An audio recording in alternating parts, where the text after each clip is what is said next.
ಐಶ್ವರ್ಯ ವಂಚನೆ ಕೇಸ್ನಲ್ಲಿ ಮತ್ತೊಂದು ಬಿಗ್ ಟ್ವಿಸ್ಟ್.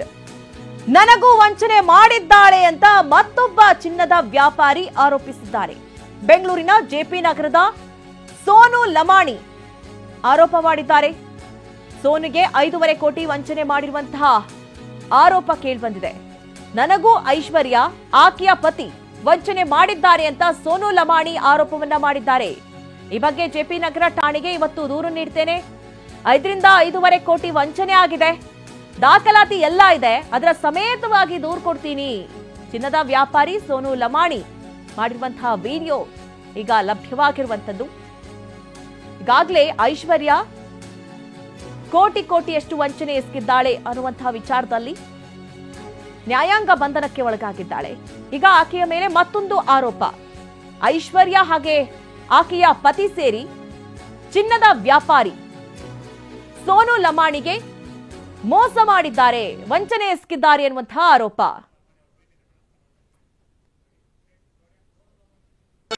ಗೌಡ ಅನ್ನೋರು 14 ಕೆಜಿ ಚಿನ್ನ ಏನು ವಂಚನೆ ಮಾಡಿದ್ದಾರೆ, ಅವರು ನನಗೂ ವಂಚನೆ ಮಾಡಿದ್ದಾರೆ. 5.5 ಕೋಟಿ ರೂಪಾಯಿ ನನ್ನೆಲ್ಲೂ ವಂಚನೆ ಮಾಡಿದ್ದಾರೆ. ನಾನು ಜೆಪಿ ನಗರ್ ಪೊಲೀಸ್ ಠಾಣೆಯಲ್ಲಿ ದೂರು ಕೊಡಬೇಕು ಅಂತ ಇದ್ದೀನಿ. RR ನಗರ್ನಲ್ಲಿರುವಂಥ ಐಶ್ವರ್ಯ ಗೌಡ ಅವರ ಪತಿಯವರೆಲ್ಲ ಸೇರಿ ನನಗೂ ವಂಚನೆಯನ್ನು ಮಾಡಿದ್ದಾರೆ. ನಾನು ಇವತ್ತು ಜೆಪಿ ನಗರ್ ಪೊಲೀಸ್ ಠಾಣೆಯಲ್ಲಿ ದೂರು ಕೊಡೋದಕ್ಕಾಗಿ ಯೋಚನೆ ಮಾಡಿದ್ದೇನೆ. ದೂರು ಕೊಡುತ್ತೇನೆ, ದಾಖಲಾತಿ ಎಲ್ಲ ನನ್ನಲ್ಲಿದೆ. ನಾನು ದಾಖಲಾತಿ ಸಮೇತ ತೊಗೊಂಡೋಗಿ ನಾನು ದೂರು ಕೊಡಬೇಕು ಅಂತ ಯೋಚನೆ ಮಾಡಿದ್ದೇನೆ. ಗೌಡ ಅನ್ನೋರು 14 ಕೆಜಿ ಚಿನ್ನ ಏನು ವಂಚನೆ ಮಾಡಿದ್ದಾರೆ.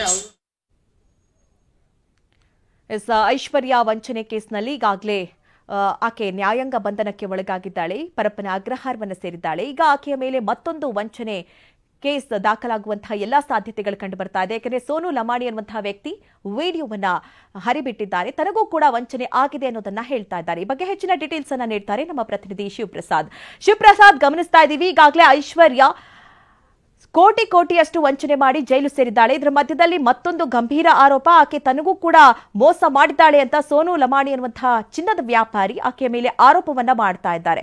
ಹಾಗಾದ್ರೆ ಈವರೆಗೂ ಕೂಡ ಕೇಸ್ ದಾಖಲಿಸಿಲ್ಲ. ಆದ್ರೂ ಕೂಡ ಇತ್ತೀಚಿನ ದಿನಗಳಲ್ಲಿ ಈ ವಿಡಿಯೋವನ್ನ ಹರಿಬಿಟ್ಟು ಸೋನು ಲಮಾಣಿ ಅವರು ಆರೋಪವನ್ನ ಮಾಡಿರೋದು. ಈಗ ಕೇಸ್ ದಾಖಲಿಸ್ತಾ ಇದ್ದಾರಾ, ಹೇಗೆ, ಏನ್ ಸಿಗ್ತಾ ಇದೆ, ಈ ಬಗ್ಗೆ ಅಪ್ಡೇಟ್ಸ್? ಮಧುನಾರಾಜ್, ಈಗಾಗಲೇ ಇಡೀ ಪ್ರಕರಣಕ್ಕೆ ಸಂಬಂಧಪಟ್ಟಂತೆ ಗಮನಿಸುತ್ತದೆ. ಸದ್ಯ ಐಶ್ವರ್ಯ ಗೌಡ ಅಲಿಯಾಸ್ ನವ್ಯಶ್ರೀ ಹಾಗೂ ಅವರ ಪತಿ ಹರೀಶ್ ವಿರುದ್ಧ ಚಂದ್ರಲೇಔಟ್ ಪೊಲೀಸ್ ಠಾಣೆಯಲ್ಲಿ ವಂಚನೆ ಪ್ರಕರಣ ದಾಖಲಾಗಿರ್ತಕ್ಕಂಥದ್ದು. ತದನಂತರದಲ್ಲಿ ಆಕೆ ಮತ್ತಷ್ಟು ಜನರಿಗೆ ವಂಚನೆಯನ್ನ ಮಾಡಿದ್ದಾರೆ ಅಂತ ಹೇಳಿ ಗಂಭೀರ ಆರೋಪ ಕೂಡ ಕೇಳಿ ಬಂದಿತ್ತು. ಇದಕ್ಕೆ ಒಂದಷ್ಟು ಪೂರಕವಾಗಿ ದಾಖಲೆಗಳು ಕೂಡ ಲಭ್ಯ ಆಗ್ತಿದ್ವು. ಆ ದಾಖಲೆಗಳಿಗೆ ಸಂಬಂಧಪಟ್ಟಂತೆ ಒಂದಷ್ಟು ಆಡಿಯೋ ಕ್ಲಿಪ್ಪಿಂಗ್ಗಳು ಕೂಡ ಹೊರಬರ್ತಿದ್ರು. ಇದೀಗ ವಿಡಿಯೋ ಒಂದು ಟಿವಿ ನೈನ್ಗೆ ಲಭ್ಯ ಆಗಿರ್ತಕ್ಕಂಥದ್ದು. ನೀವು ಗಮನಿಸಬಹುದಾಗಿದೆ, ಟಿವಿ ನೈನ್ಗೆ ಲಭ್ಯ ಆಗಿರ್ತಕ್ಕಂಥ ಆ ಒಂದು ವಿಡಿಯೋದಲ್ಲಿ ಲಮಾಣಿ ಎಂಬಾತ, ಸೋನು ಲಮಾಣಿ ಎಂಬಾತ ಐಶ್ವರ್ಯ ಗೌಡ ವಿರುದ್ಧ ಗಂಭೀರವಾಗಿ ಆರೋಪವನ್ನ ಮಾಡ್ತಿದ್ದಾನೆ. ನನಗೂ ಕೂಡ ಈಕೆ 5ರಿಂದ 5.5 ಕೋಟಿವರೆಗೂ ಕೂಡ ಹಣವನ್ನ ಕೊಡಬೇಕಾಗಿದೆ. ಜೆಪಿ ನಗರದ ಜ್ಯುವೆಲರಿ ಶಾಪ್ನಲ್ಲಿ ಸಂಬಂಧಪಟ್ಟಂತೆ ಒಂದಷ್ಟು ಚಿನ್ನಾಭರಣಗಳನ್ನು ಕೂಡ ಪಡೆದುಕೊಂಡಿದ್ದಾರೆ. ಇದಕ್ಕೆ ಸಂಬಂಧಪಟ್ಟಂತೆ 5ರಿಂದ 5.5 ಕೋಟಿ ಹಣವನ್ನ ಕೊಡಬೇಕಾಗಿದೆ ಅಂತ ಹೇಳಿ ಆರೋಪವನ್ನ ಮಾಡ್ತಿರ್ತಕ್ಕಂಥದ್ದು. ಅಷ್ಟೇ ಅಲ್ಲದೆ ಆತನಿಗೂ ಕೂಡ ಬೆದರಿಕೆಯನ್ನ ಒಡ್ಡಿದ್ದಾರೆ ಐಶ್ವರ್ಯ ಗೌಡ ಅಂತ ಹೇಳಿ ಗಂಭೀರವಾಗಿ ಆರೋಪವನ್ನ ಮಾಡ್ತಿದ್ದಾರೆ. ಅದಕ್ಕೆ ಸಂಬಂಧಪಟ್ಟಂತೆ ಈಗಾಗಲೇ ವಿಡಿಯೋವನ್ನು ಕೂಡ ಹರಿಬಿಟ್ಟಿರ್ತಕ್ಕಂಥದ್ದು. ವಿಡಿಯೋದಲ್ಲಿ ಗಮನಿಸಬಹುದಾಗಿದೆ, ಅವಾಗಲೇ ನೀಡಬೇಕಾಗಿರ್ತಕ್ಕಂಥ 5.5 ಕೋಟಿ ಹಣವನ್ನ ನೀಡಬೇಕಾಗಿದೆ. ಈ ನಿಟ್ಟಿನಲ್ಲಿ ನಾನು ಕೂಡ ಜೆಪಿ ನಗರ ಪೊಲೀಸ್ ಠಾಣೆಗೆ ದೂರನ್ನ ಕೊಡ್ತೇನೆ. ಮತ್ತಷ್ಟು ಡೀಟೇಲ್ಸ್ ಅನ್ನ ಪಡೆದುಕೊಳ್ತೀನಿ. ಈಗ ವಂಚನೆಗೆ ಒಳಗಾಗಿದ್ದೀನಿ ಅಂತ ಏನ್ ವಿಡಿಯೋವನ್ನ ಹರಿಬಿಟ್ಟಿದ್ದಾರೆ ಸೋನು ಲಮಾಣಿ ಅವರು, ಅವರೇ ನಮ್ಮ ಜೊತೆ ದೂರವಾಣಿ ಸಂಪರ್ಕದಲ್ಲಿ ಈಗ ಲಭ್ಯವಿದ್ದಾರೆ. ಸೋನು ಲಮಾಣಿ ಅವರೇ, ಇತ್ತೀಚಿನ ದಿನಗಳಲ್ಲಿ ಈಗ ನೀವು ವಿಡಿಯೋವನ್ನ ಹರಿಬಿಟ್ಟಿದ್ದನ್ನು ನಾವು ಗಮನಿಸ್ತಾ ಇದ್ದೀವಿ. ಅಂದ್ರೆ ನಿಮಗೂ ಕೂಡ ವಂಚನೆ ಆಗಿದೆ ಅನ್ನುವಂತಹ ಗಂಭೀರ ಆರೋಪವನ್ನ ನೀವು ಐಶ್ವರ್ಯ ಮೇಲೆ ಮಾಡ್ತಾ ಇದ್ದೀರಿ. ಅಂದ್ರೆ ಯಾವಾಗ ಆಗಿದ್ದು, ಯಾವ ರೀತಿ ಪರಿಚಯ ಅವ್ರು ನಿಮ್ಗೆ? ಮೇಡಮ್ ನಮಸ್ತೆ, ನನಗೆ ಅವರು ಬಿಸ್ನೆಸ್ ಮ್ಯಾನ್ ಅಂತ ಒಂದು ಪರಿಚಯ ಆಗಿರೋದು. ಓಕೆ. ಐಶ್ವರ್ಯ ಗೌಡ ಅವರು ನನ್ನಲ್ಲಿ ಒಂದು 15-16 ಸೈಟ್ ಸೇಲ್ ಮಾಡಿಸಿ ಕೊಟ್ಟಿದ್ರು. ಬಿಸ್ನೆಸ್ ಮಾಡೋದು ತೊಗೊಳೋದು ಮಾಡ್ತಾ ಇದ್ದಾಗ ನಾನು DK ಸುರೇಶ್ ಅವ್ರ ತಂಗಿ ಇದ್ದೇನೆ, ನಾನು ನಿಮಗೆ ಲಿಟಿಗೇಷನ್ ಪ್ರಾಪರ್ಟಿ ಇದು ಮಾಡಿಕೊಡ್ತೇನೆ, ಅಮೌಂಟ್ ಹಾಕಿ ಸರ್ ಅಂತ ಹೇಳಿ ನನ್ನಲ್ಲಿ ವಂಚನೆ ಮಾಡಿರೋದು ಮೇಡಮ್. ಅಲ್ಲ, ನೀವು ಹೇಗ್ ನಂಬಿದ್ರಿ? ಏನಂತ ಹೇಳಿ, ಯಾವೆಲ್ಲ ರೀತಿ ಕನ್ವರ್ಸೇಷನ್, ಯಾವ ವಿಚಾರಕ್ಕೆ ನಿಮ್ಮತ್ತೆ? ನನಗೆ ನಂಬಿಸಿರುವಂತ ವಿಚಾರ ಏನಿದೆ ಅಂದ್ರೆ, ಎಲ್ಲಾ ಮಂತ್ರಿಗಳು ಫೋಟೋಸ್ ಆಗ್ಲಿ ವಿಡಿಯೋಸ್ ಆಗ್ಲಿ ತೋರಿಸಿರೋದು, ಮತ್ತೆ ನಾನು DK ಸುರೇಶ್ ತಂಗಿ ಅಂತಂದು ಹೇಳಿ ಇದು ಮಾಡಿರೋದು, ಮತ್ತೆ ಬೋನ್ಸರ್ನ ಕರ್ಕೊಂಡ್ ಬರೋದು ನೋಡಿದ್ರೆ ಒಂದು ಒಳ್ಳೆ ಉದ್ಯಮಿ ಇದ್ದಾರೆ ಅಂತ ನಾನು ನಂಬಿದ್ದೆ ಸರ್. ಅಲ್ಲ, ಈಗ ಐಶ್ವರ್ಯ ಕೇಸ್ನಲ್ಲಿ ಬೇರೆಯವರೊಟ್ಟಿಗೆ ಡಿ.ಕೆ. ಸುರೇಶ್ ಅವರ ವಾಯ್ಸ್ನಲ್ಲಿ ಮಾತನಾಡಿ ಅವರಿಗೆ ವಂಚನೆ ಎಸಗಿದ್ದಾರೆ ಅನ್ನುವಂತಹ ಆರೋಪ ಇದೆ. ನಿಮಗೂ ಕೂಡ ಆ ರೀತಿ ಆಗಿತ್ತಾ? ನನಗೂ ಮಾತಾಡಿರುವಂತ ಕಾಲ್ ರೆಕಾರ್ಡ್ ಇದೆ. ನಾನು FRI ಮಾಡಿ ನಾನು ಪ್ರೆಸ್ ಮೀಟ್ ಮಾಡಿ ಎಲ್ಲ ನಾನು ದಾಖಲಾತಿ ಇದು ಮಾಡಬೇಕು ಅಂತ ಇದ್ದೇನೆ. ಅಂದ್ರೆ ನಿಮಗೂ ಕೂಡ ಡಿ.ಕೆ. ಸುರೇಶ್ ಅವರ ರೀತಿಯಲ್ಲಿ ಕಾಲ್ ಮಾಡಿ ಮಾತನಾಡಿದ್ರು?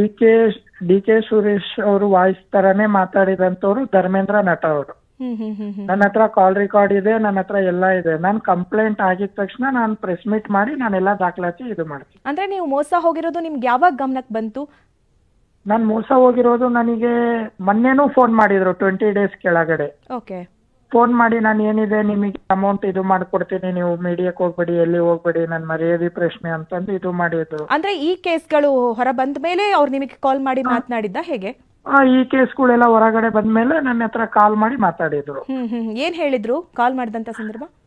ನೀವೆಲ್ಲಿ ಹೊರಗಡೆ ಇದು ಮಾಡಬೇಡಿ, ನಾನು ನಿಮಗೆ ಏನಿದೆ ಅಮೌಂಟ್ ಇದು ಮಾಡ್ಕೊಡ್ತೀನಿ ಅಂತಂದು ಹೇಳಿದ್ರು. ಹಂಗಾಗಿ ನಾವು ಏನು ಅಂದ್ರೆ ಪ್ರಭಾವಿಗಳ ಒತ್ತಡನೂ ಇತ್ತು. ಇದು ಮಾಡ್ಕೊಡ್ತಾರೆ, ನೀವು ಅವ್ರು ಕಂಪ್ಲೇಂಟ್ ಕೊಡಬೇಡಿ ರಾಜಿಯಾಗಿ ಅಂತಂದು ನನ್ನಲ್ಲಿ ಮಾತಾಡಿದ್ರು. ಯಾರು ನಿಮಗೆ ಒತ್ತಡ ಹಾಕಿದ್ ಯಾರು? ಸೋನು ಲಮಾಣಿ ಅವರೇ? ಮೇಡಮ್ ಅವರೇ, ಇವತ್ತು ಅವ್ರ ಕಡೆ ಇರುವಂತ ಒಬ್ಬ ಶಾಸಕರೇ, ಅವ್ರ ಊರಲ್ಲಿ ಇರುವಂತ ಒಬ್ಬ ಶಾಸಕರೇ ಮಾತಾಡಿರುವಂತ ವಾಯ್ಸ್ ರೆಕಾರ್ಡು ನನ್ನಲ್ಲಿ ಇದೆ. ಅಂದ್ರೆ ನಿಮ್ಮ ಜೊತೆಗೆ ಸ್ವತಃ ಮಾತನಾಡಿದ್ದ? ಸ್ವತಃ ಅವರೇ ಒಂದ್ ಟೈಮ್ ಒಂದ್ ಗಣಪತಿ ಫಂಕ್ಷನ್ ಇದೆ ಅಂತಂದು ನನ್ನ ಅವ್ರ ಊರಲ್ಲಿ ಕರ್ಕೊಂಡೋಗಿ ಇದು ಮಾಡಿಸಿದ್ರು. ಅವಾಗ ಅವರೇ ಮಾತಾಡ್ಸಿದ್ದಾರೆ. ಮತ್ತೆ ಮೊನ್ನೆನೂ ಒಂದ್ 1.5 ಮಂತ್ ಬ್ಯಾಕ್ ಅಲ್ಲೂ ಮಾತಾಡ್ಸಿದ್ದಾರೆ. ಅಂದ್ರೆ ಶಾಸಕರು ನಿಮ್ಮೊಟ್ಟಿಗೆ ಮಾತನಾಡಿದ್ದಾರೆ ಅಂತ ಹೇಳಿದ್ರಿ. ಯಾರು ಶಾಸಕರು? ಏನೆಲ್ಲ ಹೇಳಿದ್ರು ನಿಮ್ ಜೊತೆ ಮಾತನಾಡುವಾಗ? ನನ್ನ ಹತ್ರ ಮಾತಾಡ್ಬೇಕಾದ್ರೆ ಅವ್ರು ಹೇಳಿರೋದು ಏನು ಅಂದ್ರೆ, ಎಲ್ಲಾರು ಸೇರಿದ್ದೇವೆ, ನೀವೇನಿದೆ ಅದೆಲ್ಲ ಹೊರಗಡೆ ಇದು ಮಾಡೋದು ಬೇಡ, ಏನಿದೆ ಮಾತಾಡ್ಕೊಂಡು ಬಗೆಹರಿಸ್ಕೊಳ್ಳಿ, ಸುಮ್ಮನೆ ಇದು ಎಲ್ಲ ಒಂದ್ರ ಮೇಲೆ ಒಂದು ಪ್ರಾಬ್ಲಮ್ ಆಗೋದು ಬೇಡ ಅಂತ ಹೇಳಿದ್ರು. ಅದನ್ನು ನನ್ನಲ್ಲಿ ದಾಖಲಾತಿದೆ. ಎಸ್, ನೀವು ಈಗಾಗಲೇ ವಿಡಿಯೋದಲ್ಲಿ ಹೇಳಿದ್ರಿ ವಂಚನೆ ಆಗಿದೆ, ಮತ್ತೆ ಈಗಲೂ ಕೂಡ ಹೇಳ್ತಾ ಇದ್ದೀರಿ. ಅಂದ್ರೆ ದೂರನ್ನ ದಾಖಲಿಸಿದ್ರ? ಈಗ ದೂರ ದಾಖಲಿಸೋದಕ್ಕಾಗಿ ನಾನು ನಮ್ಮ ಅಡ್ವೊಕೇಟರ್ ಆಫೀಸಲ್ಲಿ ಇದ್ದೀನಿ. ನಾನೆಲ್ಲ ದಾಖಲಾತಿ ಸಮೇತ ನಾನು ಇದು ಮಾಡಿ ನಾನು ದೂರನ್ನು ಇವತ್ತು ದಾಖಲಿಸಿ ನಾನು ಪ್ರೆಸ್ ಮೀಟ್ ಮಾಡ್ತೀನಿ. ಅಂದ್ರೆ ಯಾರ್ಯಾರ ವಿರುದ್ಧವಾಗಿ ಇವತ್ತು ದೂರನ್ನ ಕೊಡ್ತಾ ಇದೀರಿ ನೀವು? ಮೇಡಮ್, ನಾನು ಹಸ್ಬೆಂಡ್ ಅಂಡ್ ವೈಫ್ ಮೇಲೆ ಕೊಡ್ತೀನಿ. ಅವ್ರ ಪತಿ ಮೇಲೆ ನಾನು ಕೊಡ್ಬೇಕಂತ ಇದ್ದೀನಿ ಮೇಡಮ್. ಅಲ್ಲ, ನೀವ್ ಈಗ ತರ ಹೇಳುವಾಗ ಧರ್ಮೇಂದ್ರ ಅವರು ಕೂಡ ಡಿ.ಕೆ. ಸುರೇಶ್ ಅವರ ವಾಯ್ಸ್ ನಲ್ಲಿ ನನ್ನ ಜೊತೆ ಮಾತನಾಡಿದ್ರು ಅನ್ನುವಂತ ಮಾತನ್ನು ಕೂಡ ಹೇಳ್ತಾ ಇದ್ರಿ. ಹೌದು ಮೇಡಮ್, ನಾನು ಆ ವಾಯ್ಸ್ ರೆಕಾರ್ಡ್ನೆಲ್ಲ ನಾನು ಪೊಲೀಸ್ ಸ್ಟೇಷನ್ ಕೊಟ್ಟ ಮೇಲೆ ಅವರು ತನಿಖೆ ಮಾಡಿ ಇದು ಏನು ಅಂತ ನೋಡಿ ಅವ್ರು ಅರೆಸ್ಟ್ ಮಾಡ್ತಾರೆ. ಅಲ್ಲ, ಈಗ ಅವರು ಐಶ್ವರ್ಯ ಅವರು ನಿಮ್ಗೆ ಯಾರಿಂದ ಪರಿಚಯ ಆಗಿದ್ದು? ಯಾವ ವಿಚಾರದಲ್ಲಿ? ನೀವು ದುಡ್ಡು ಕೊಟ್ಟಿದ್ರಾ ಅಥವಾ ನಿಮಗೂ ಕೂಡ ಚಿನ್ನದಿಂದ ವಂಚನೆ, ಅಂದ್ರೆ ಚಿನ್ನ ಕೊಟ್ಟೇನಾದ್ರೂ ವಂಚನೆ ಆಗಿದ್ದ ಅಥವಾ ಅಮೌಂಟ್ ಅನ್ನು ಕೂಡ ಹಾಕಿದೀರಾ ಅವರಿಗೆ ನೀವು? ಮೇಡಮ್, ನಾನು ಅಮೌಂಟ್ ಕೊಟ್ಟಿರೋಂಥದ್ದು ದಾಖಲಾತಿ ಇದೆ. ಚಿನ್ನವನ್ನು ಅಲ್ಲ, ನನ್ನ ಹತ್ರ ಹಣ ತಗೊಂಡು ಲಿಟಿಗೇಷನ್ ಪ್ರಾಪರ್ಟಿ ನಾನು ಡಿ.ಕೆ. ಸುರೇಶ್ ಅವ್ರ ಹತ್ರ ಮಾತಾಡ್ತಿದ್ದೀನಿ. ನೀವು ಲಿಟಿಗೇಷನ್ ನೀವೇನ್ ಟೆನ್ಷನ್ ತಗೊಂಬೇಡಿ, ಇದು 6 ಕೋಟಿ 5.5 ಕೋಟಿ ಹಾಕಿ ಇದು 40 ಕೋಟಿ ಪ್ರಾಪರ್ಟಿ ಅಂತ ಮಾತಾಡಿರೋ ದಾಖಲಾತಿಗಳು ಇದೆ ನನ್ನಲ್ಲಿ. ಹಾ ಮೇಡಮ್. ಅಲ್ಲ, 20 ದಿನದ ಹಿಂದೆ ಅವರು ಮೀಡಿಯಾಗೆ ಕೊಡಬೇಡಿ ಅಂತ ಹೇಳಿದಾಗ ನಿಮಗೆ ಆದಷ್ಟು ಬೇಗ ದುಡ್ಡನ್ನು ವಾಪಸ್ ಮಾಡ್ತೀನಿ ಅಂತ ಕೂಡ ಹೇಳಿದ್ರು ಅಂತ. 20 ಡೇಸ್ ಎಲ್ಲ ನಾನು ವಾಪಸ್ ಮಾಡ್ತೀನಿ, 20 ಡೇಸ್ ಮುಂಚೆ ಫೋನ್ ಮಾಡಿ ನೀವು ಎಲ್ಲಿ ಹೋಗ್ಬೇಡಿ ನಾನು ವಾಪಸ್ ಮಾಡ್ತೀನಿ ಅಂತ ಹೇಳಿದ್ರು. ಹಾ madam. Okay, thank you Sonu Lamani ಅವರೇ, TV9 ಜೊತೆ ಮಾತನಾಡಿದ್ದಕ್ಕಾಗಿ. ಎಸ್, ಸ್ವತಃ ಸೋನು ಲಮಾಣಿ ಅವರು ಕೂಡ ಹೇಳ್ತಾ ಇದ್ದಾರೆ, ನನಗೆ ಪ್ರಾಪರ್ಟಿ ಲಿಟಿಗೇಷನ್ ವಿಚಾರದಲ್ಲಿ ಅವರು ಹಣವನ್ನ ಮೋಸ ಮಾಡಿದ್ದಾರೆ. ಸುಮಾರು 5 ರಿಂದ 6 ಕೋಟಿಯಷ್ಟು ಹಣವನ್ನ ಅವರು ನನಗೆ ನೀಡಬೇಕು. 20 ದಿನಗಳ ಹಿಂದೆ ಈಗ ಐಶ್ವರ್ಯ ಕೇಸ್ ಏನು ಹೊರಗಡೆ ಬಂತು, ಅದಾದ ನಂತರವೂ ಕೂಡ ಅವರು ನನಗೆ ಕಾಲ್ ಮಾಡಿ ಮಾತನಾಡಿದ್ರು. ಈ ವಿಚಾರದಲ್ಲಿ ಮೀಡಿಯಾ ಮುಂದೆ ಹೋಗಬೇಡಿ, ಏನು ಕೂಡ ಮಾತನಾಡಬೇಡಿ ಅನ್ನುವಂಥ ವಿಚಾರವನ್ನ ತಿಳಿಸಿದ್ರು ಅಂತ. ಡಿ.ಕೆ. ಸುರೇಶ್ ಹೆಸರಲ್ಲಿ 9 ಕೋಟಿ ವಂಚನೆ ಆರೋಪ ಕೇಸ್ಗೆ ಸಂಬಂಧಪಟ್ಟಂತೆ ಬಗೆದಷ್ಟು ಹೊರಬೀಳ್ತಾ ಇದೆ ಐಶ್ವರ್ಯ ಐನಾತಿ ಆಟಗಳು. ನಟ ಧರ್ಮನಿಂದ ಇತರರಿಗೂ ಮಾತನಾಡಿಸಿದ್ದಾರೆ ಐಶ್ವರ್ಯ ಅನ್ನುವಂತಹ ವಿಚಾರ ಈಗ ಬಹಿರಂಗವಾಗ್ತಾ ಇದೆ. RR ನಗರದ ರಾಜಕಾರಣಿ ಮಕ್ಕಳು ಹಾಗೆ ಅಳಿಯಂದರ ಜೊತೆ ಡಿ.ಕೆ. ಸುರೇಶ್ ಧ್ವನಿಯಲ್ಲಿ RR ನಗರ ರಸ್ತೆಯೊಂದರ ಡೀಲ್ ಕೂಡ ನಡೆದಿತ್ತು ಅನ್ನುವಂತಹ ವಿಚಾರ. ಶ್ರೇಯಸ್ ಜೊತೆ RR ನಗರ ರಸ್ತೆ ಕುರಿತು ಮಾತುಕತೆಯನ್ನ ನಡೆಸಿದ್ದಾರೆ. ಶ್ರೇಯಸ್ ಬಳಿ 3 ಕೋಟಿ ಕೇಳಿರುವಂತಹ ಆಡಿಯೋ ಈಗ TV9ಗೆ ಲಭ್ಯವಾಗಿರೋದು. ಐಶ್ವರ್ಯ ಶ್ರೇಯಸ್ ಜೊತೆ ಧರ್ಮ ಮಾತನಾಡಿರುವಂತಹ ಆಡಿಯೋ ಇದು.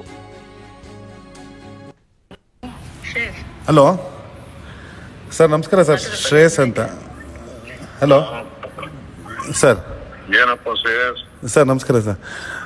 Happy new year sir.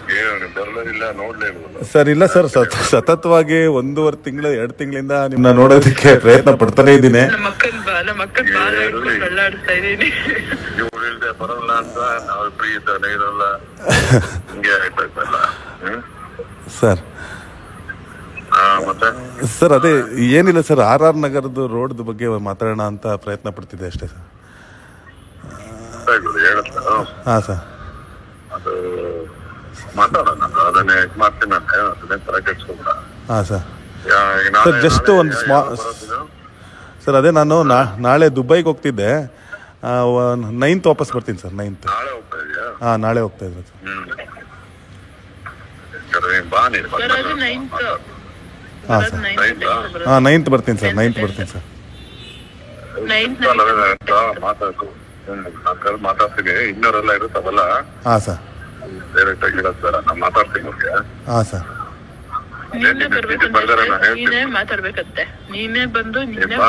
ಸರಿ ಸರ್, ಸರಿ ಸರ್, ಸರಿ ಸರ್. ಆಯ್ತು ಸರ್, ಬರ್ತೀನಿ ಸರ್. ಇದನ್ನೆಲ್ಲ ಬಂದಾಗ ಬಾ ನೀನು. ಇವಾಗ ಹೋಗೋದು ನಾಳೆನಾ? ಹಾಂ ನಾಳೆ ಹೋಗ್ತಾ ಇದ್ದೀನಿ ಸರ್. ನಾನು ನಾಳೆನೇ ಆಗುತ್ತೆ, ನಾನು ಫ್ರೀ ಬರೋಕ್ಕಿರ್ತೇನೆ. ಹಾಂ ಸರ್. ನಾಳೆ ಬರುತ್ತೆ, ನಾಳಿದ್ದು ಬರುತ್ತೆ ಕರೆಕ್ಟ್ ಆಗಿಲ್ಲ. ನೈಟ್ ಅದೇ ಸರ್, ಆಯ್ತು, ನಾನು ನಾಡಿದ್ದು ಆಯ್ತು. ಎಲ್ಲಿದೆ ಅಂತ ಹೇಳ್ತೀಯ ಹಂಗೇನೆ? ಎಲ್ಲಿದ್ಯಾ? ನೀ ಕಂಡಿಡಿ, ನಿನಗೆ ಯಾಕೆ ಹೇಳ್ಬೇಕು ನಾನು? ಕಂಡಿಡ್ತಾ ಇದೀವಿ, ನಾನು ಸ್ವಲ್ಪ ತಗೊಂಡೆ ಕಂಡಿಡ್ತಾ ಇದೀರಿ. ಕೋಟ್ ರೆಡಿ ಇಟ್ಕೊಂಡಿರೋ. ಮತ್ತೆ ಇನ್ನೇನಪ್ಪ ಶ್ರೇಯಸ್ ಸಹೋದರ? ಸರ್ ಏನಿಲ್ಲ ಸರ್, ಅದೇ ಸರ್ ನಾನು ಮುದ್ದನ್ಮೇಗೌಡರು ರಿಲೇಟಿವೇ ಸರ್. ನಿಮ್ಮ ಅವಾಗ ಎಲೆಕ್ಷನ್ ಟೈಮಲ್ಲಿ ಅದೇ ಟಿಕೆಟ್ ತಪ್ಪಿದಾಗಲೂ ನೀವೆಲ್ಲ ಮನೆಗೆ ಬಂದಿದ್ರಿ, ನಾನು ಜೊತೆಲೇ ಇದ್ದೆ ಸರ್. ಮೊನ್ನೆ ಅವ್ರ ತಾಯಿ ಸದ್ದಾಗ ಅಲ್ಲೇ ಇದ್ದೆ. ನಾವು ಆ ಸೈಡ್ ಬಂದು ಮಾತಾಡ್ಸೋಷ್ಟ್ರಲ್ಲಿ ನೀವು ಹೊರಟ್ಬಿಟ್ರಿ ಸರ್. ನಮ್ಮ ತಾಯಿನ ಮಾತಾಡ್ಸಿದ್ರಿ ಸರ್, ನೀವು ನಮಸ್ಕಾರ ಮಾಡಿದ್ರಿ ನಮ್ಮ ತಾಯಿನ. ನಾನು ಅದನ್ನ ಕೇಳ್ದೆ, ಯಾರಣ್ಣ ಅದು ನೀನ್ ಮಾತಾಡ್ತಲ್ಲ ಅವ್ರು ಯಾವಂತ ಗೊತ್ತಾಗ್ತ. ಅಯ್ಯೋ ನಾನು ಯಾವ್ದ ಮಾತಾಡ್ತಿದ್ದ ಏನೋ ಗೊತ್ತಾಗಿಲ್ಲ ನನಗೆ, ಅದೇ ಗೊತ್ತಾಗುತ್ತೆ. ಹಾಂ ಸರ್. ಕರ್ಕೊಂಬಿಡಿ ಸರ್ ಕಾಂಗ್ರೆಸ್ಗೆ, ಕಾಂಗ್ರೆಸ್ ಕರ್ಕೊಂಬಿಡಿ ಅಂತ ನನ್ನ ಸಜೆಷನ್. ಮುದ್ದನ್ಮೇಗೌಡ್ರನ್ನ. ಹಾಂ ನೀನು ಆರಾಮ. ನಾಳೆ ಹೋದ್ರೆ 9? ಹಾಂ 9ನೇ ತಾರೀಕು ಬರ್ತೀನಿ ಸರ್. ಸರಿ ಶ್ರೇಯಸ್, ಈಗ ಸರ್ ನಿಮ್ಮ ಮಾವನು ನಮಗೆಲ್ಲ ಮಾಡಿದಾರಪ್ಪ. ಹಾಂ ಸರ್. ನಾನು ಏನೋ ಕೂತಿ ಮಾಡಿದ್ದು. ಹಾಂ ಸರ್. ಸ್ವಲ್ಪ ಹೆಲ್ಪ್ ಆಗ್ಬೇಕು. ಕೇಳ್ತೀಯ ಅಂತ ನನಗೆ ಗೊತ್ತು. ಹಾಂ ಸರ್. ನಾನು ಏನು ಇದು ಮಾಡಿದ್ರೆ ಅದು ಮಾತಾಡ್ತೀನಿ. ಹಾಂ ಸರ್. ಸರ್ ಇನ್ನವ್ರಿಗೆ ನಿಮ್ಮ ಮಾವನ್ಗೆ ಅಂತ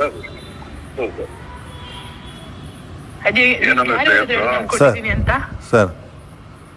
ನೀನೆಲ್ಲ ಕೊಟ್ಟಿದ್ದೀನಿ ಸುಮ್ಮನೆ, ಅದೆಲ್ಲ ಯಾರು ಹೇಳಿದ್ರು ಹೇಳು. ನಿನ್ಗೆ ನಾನು ನಂಗೆ ಗೊತ್ತಿಲ್ಲ.